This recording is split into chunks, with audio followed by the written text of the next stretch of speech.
Cumprimento a todos os presentes, em especial aos professores coordenadores do grupo de trabalho. Meu nome é Jaime Leônidas Miranda Alves, sou defensor público do estado de Rondônia e mestrando em Direito pela Universidade Federal de Santa Catarina. Vou apresentar o trabalho denominado A Educação em Direitos Humanos pelas Defensorias Públicas como nova onda renovatória de acesso à justiça, escrito em coautoria com o defensor público federal Ed William Fuloni Carvalho.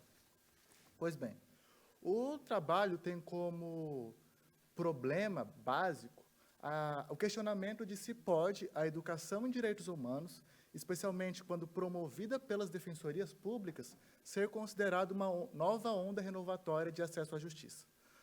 Para avançar nesse questionamento, no decorrer da pesquisa, nós fizemos um retrocesso nas teorias que buscam explicar o que é o processo e para que serve o processo. Então, no primeiro momento, verifica-se uma teoria sincretista que não separa de forma científica o direito processual e o direito material. O direito processual é tão somente uma manifestação do direito material em movimento, e avançando de modo diametralmente oposto à teoria autonomista, que separa de forma absoluta o direito processual e o direito material. Aqui o direito processual, por primeira vez, é compreendido enquanto ciência jurídica, e se de uma perspectiva do direito material tem-se, por exemplo, Caio e Tício, no direito processual o que se verifica são as partes e o Estado juiz. Mas avançando ainda de forma bem rápida, em razão do tempo, num terceiro momento de evolução das teorias do processo, se verifica uma teoria instrumentalista. O processo, ele não é fim em si mesmo, mas instrumento para a concretização dos direitos, do direito material. Até aí tudo bem, não tem muita controvérsia. Ocorre que, a partir dos pensamentos de Capelletti e de Brian Garf, na década de 70, especialmente no projeto de Florença para o acesso à justiça, houve uma compreensão de que a teoria instrumentalista não era suficiente. E não era suficiente por quê? Porque o processo não é uma equação matemática, não é apenas a soma de atos procedimentais concatenados para concretizar o direito.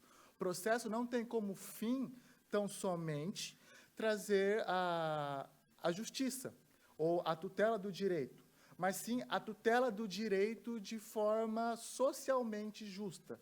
Aqui se verifica o processo como um meio para o acesso à justiça na compreensão dos problemas sociais dos países. E é nesse diapasão que Brian Garf e Mauro Capelletti desenvolvem, então, a teoria que todos nós conhecemos, a teoria das ondas renovatórias de acesso à justiça, que, especialmente no Brasil, ficou conhecida em 1988 com a tradução da ministra Ellen Grace. Pois bem, como funciona, para Capelletti e Garf, as ondas renovatórias? Trata-se, na verdade, de um binômio. Verifica-se, a priori, um óbice, um problema ao acesso à justiça e, a posteriori, uma solução. A onda renovatória, em verdade, é uma solução para a superação desse óbice a prioristicamente verificado. Então, a doutrina clássica desenvolve assim 3 ondas renovatórias, de forma bem rápida. A primeira onda renovatória é aquela que cuida da justiça para os pobres. O problema era eminentemente o econômico. O pobre não tem acesso à justiça. E como Capelletti e Garf pensavam na solução da justiça para os pobres? A partir do empoderamento legal do pobre. E como se dá? De 2 maneiras. Primeiro, a partir da isenção de custas processuais e a partir do desenvolvimento de sistemas de assistências judiciais, a priori só judiciais, gratuitos. São 3 os modelos.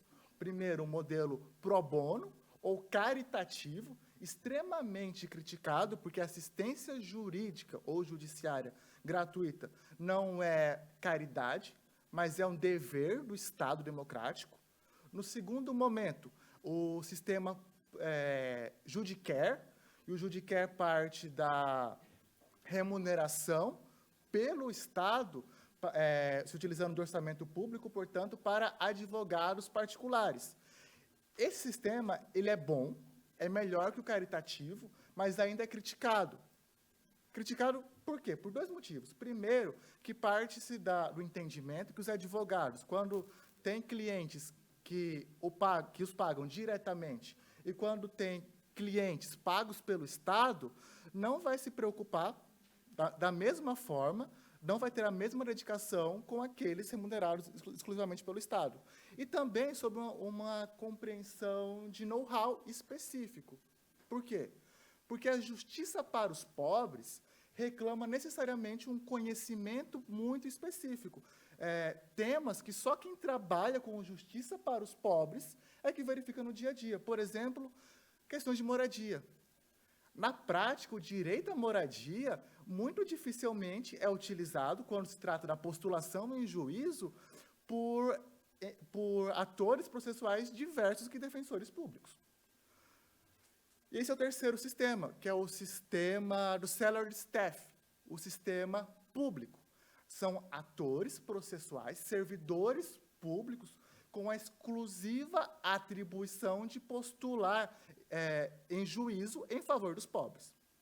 Essa é a terceira onda de Capelletti e Brian Garf. A segunda onda parte de um problema, um óbice cultural.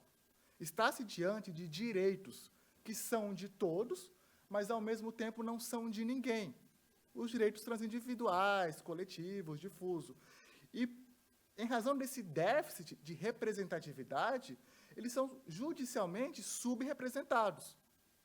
Em razão disso, a segunda onda renovatória de acesso à justiça reclama a criação de mecanismos específicos para a tutela desses direitos, o que no Brasil se verifica especialmente a partir da edição da Lei de Ação Civil Pública, que entre os legitimados pode citar, além da administração pública, a Defensoria Pública, o Ministério Público, dentre outros.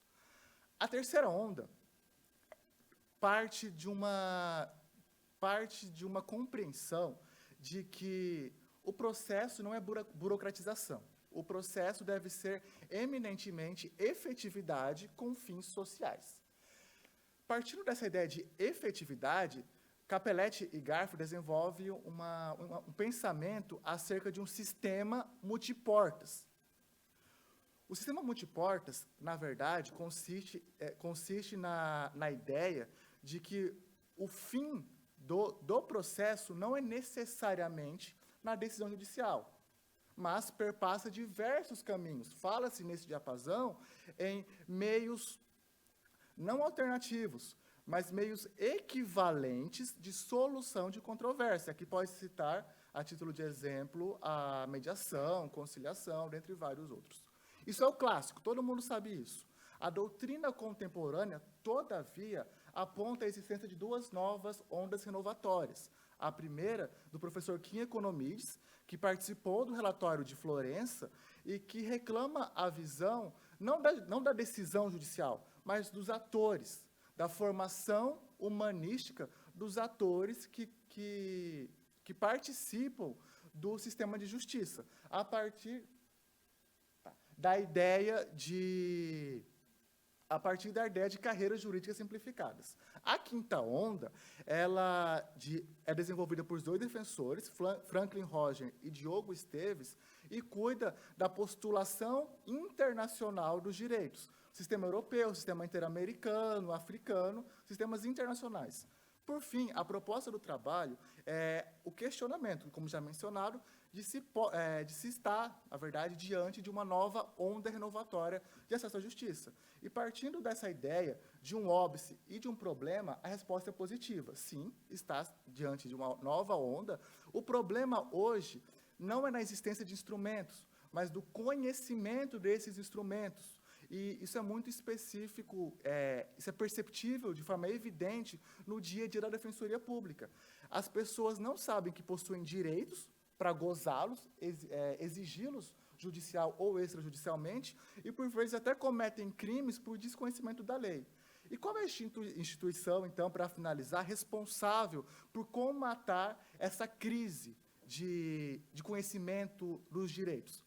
Nós entendemos que a Defensoria Pública. Por quê? Porque o artigo 134 da Constituição Federal prevê que a Defensoria Pública é a instituição responsável não só pela promoção dos direitos humanos, mas pela prestação de assistência jurídica gratuita em favor dos necessitados.